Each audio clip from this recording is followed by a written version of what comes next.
Hi, I'm Ana Swetish. I'm here at Marine Park in Bellingham today. This is the finish of Ski to Sea, and I'm here to give you guys some pacing tips and technique tips to help all the racers in the kayak-leg have the most fun and safest race possible. So my biggest tip for doing well and having a good time in the Ski to Sea kayak-leg is to pace yourself at the beginning. Everyone loves to go out hard and sprint that first run transition section. That's not going to set you up well for a good kayak-leg. I'm not a runner. I'm not an excellent runner at all. And I just take it nice and easy, and I find that's what sets me up best for the paddle.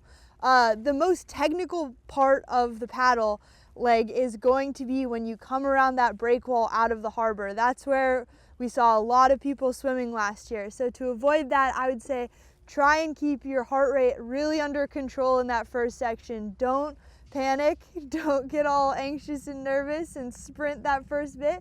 Just try and keep yourself and your boat under really good control, and that'll set you up the best for coming around that break wall. And then my third thing with the pacing is try and keep it under control until you get to the green piling right outside the harbor. Once you get there, you can hammer as hard as you want. But I find usually by there, that's when you kind of get those race nerves out and all the adrenaline is kind of working its way through. So you'll actually be able to settle into a maintainable race pace instead of just going out way too hard and then blowing up 20 minutes into the race. That's not what we want to see. We want to have a good, consistent race pace across the whole thing. So yeah, I would say just really pace yourself in the beginning. It's not a short race, so yeah, be aware of that. And then once you do get into the race, I'll give you guys a couple technique tips while you're actually paddling to kind of help maximize your efficiency and go as fast as possible using as little energy as possible. So my biggest tip with paddling technique is use your big muscles. Your arms are not big muscles. No matter how much you train them, they're not going to be as big as your back and your core muscles. So use those and rotate your body with your paddle stroke. You can see I'm not really using my arms much at all. It's much more of a rotation with my core and using my legs.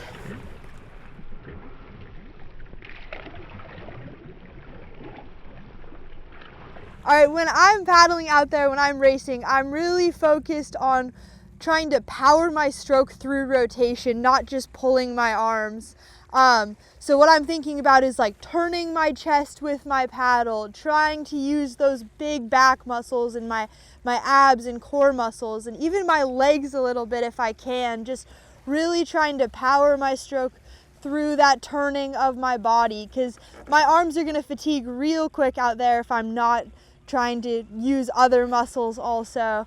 So that's definitely something I'm always thinking about, and that's something everyone can do, even just keeping it in the back of your mind while you're paddling, oh, my arms are getting a little bit tired, okay, go back to that rotation, start turning my body a little bit more, and that'll help you be more efficient out there and be able to go harder for longer. When you're coming into the beach, it is super common to see people hop out of their boat and have super wobbly legs. Some people even fall over. You don't want that to be you. So my biggest tip for that, when you're turning that last buoy that's just off Marine Park behind me, you want to start moving your legs a little bit more.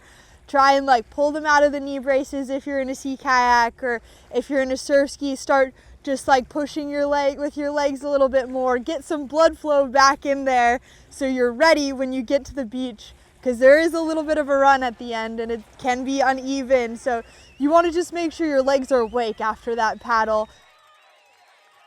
Before the race even starts, we've got a couple weeks now before the race.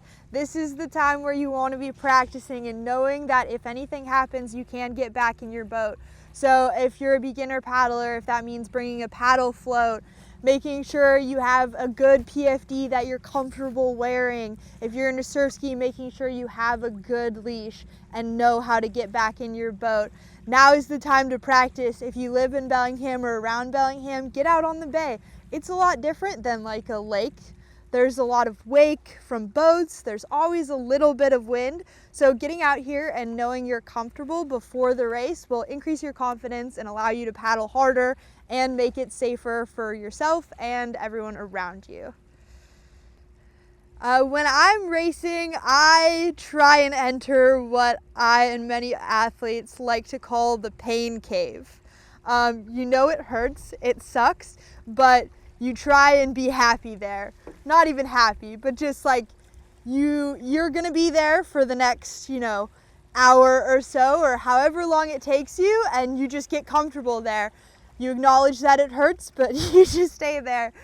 For me, I know how hard I can go. I know what hard feels like for me, and I know it's sustainable. And while it does suck, I know that I can do it. And so for me, I'm always kind of just looking at the next person ahead of me, and I'm just picking rabbits. And it's okay, I'm just gonna paddle as hard as I can until I get to the next person. And then it's just the person after that. And then I keep going all the way until I get to the finish. Or sometimes I like to pick the buoys too. There's a lot of turns on the ski to sea course. And so if you just go one turn at a time, that always helps me kind of just break it up, find that pain cave, and just dig deep all the way until the finish.